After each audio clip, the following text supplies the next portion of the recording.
cikgu. Apa yang Mira dapat lihat pada pensel ni? Mira tengok pensel ni macam stabil, cikgu. Ya, stabil. Okey, baik. Apa yang Mira katakan stabil itu sebenarnya berkait rapat dengan unsur sendiri daripada hasil pensel gergasi yang kita hasilkan tadilah. Apa yang Mira katakan tadi itu merupakan salah satu daripada prinsip rekaan dalam pensel gergasi, iaitu unsur keseimbangan. Ya.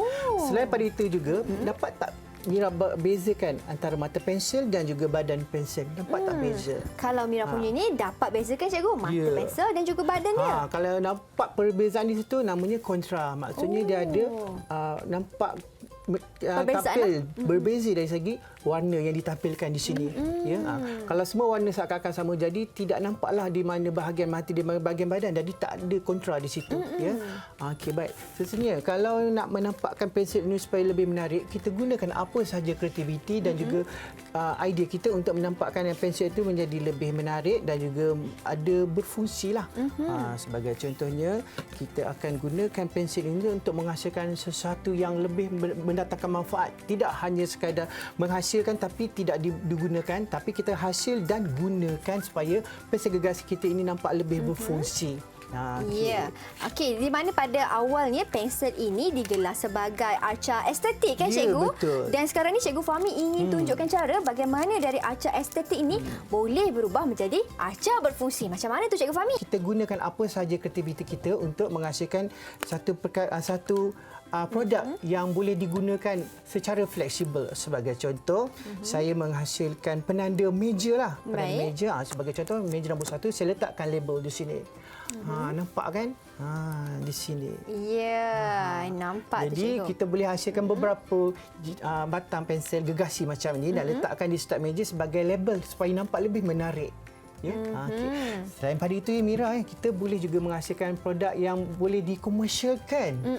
Tidak hanya setakat menghasilkan kreativiti, tetapi juga boleh menghasilkan sesuatu yang boleh mendatangkan manfaat ataupun mendatangkan faedah kepada adik-adik ataupun murid-murid yang buat produk ini lah. Ya. Sebagai contoh, kita boleh jadikan sebagai produk hadiah ataupun jadi hadiah lah. Boleh jadikan sebagai hadiah. Ya.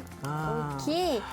Jadi macam satu atau sebuah set hadiah lah, cikgu. Yang paling penting, pensel ni bila kita gubah dan kita susun mengikut kreativiti, nampak lebih menarik. Ya. Okey.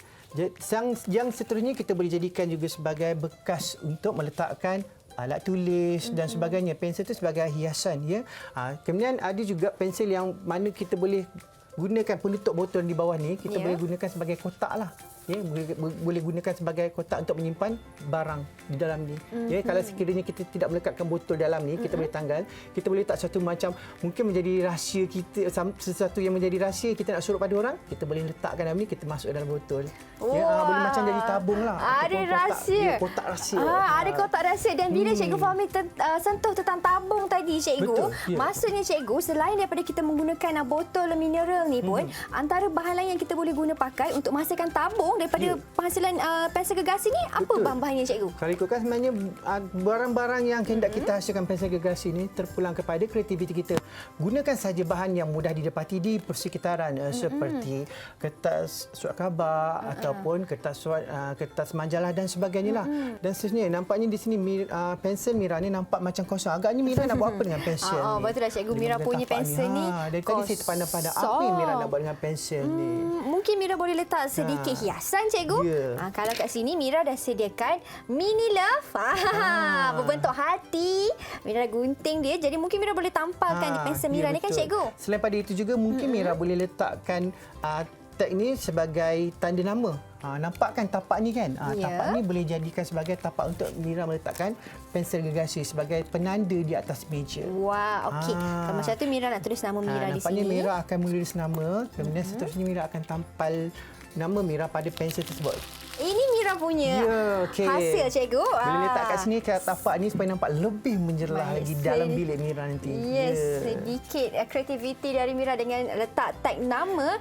Dan cikgu, memandangkan kita sampai ke penghujung kelas kita pada hari ini, sedikit rumusan daripada Cikgu Fahmi tentang hasil pembelajaran kita.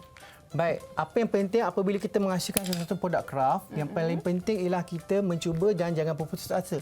Yang paling penting sekali, kita jangan lupa juga untuk menjaga keselamatan ketika menggunakan peralatan yang tajam dan juga memastikan kebersihan selepas selesai menghasilkan sesuatu aktiviti craft.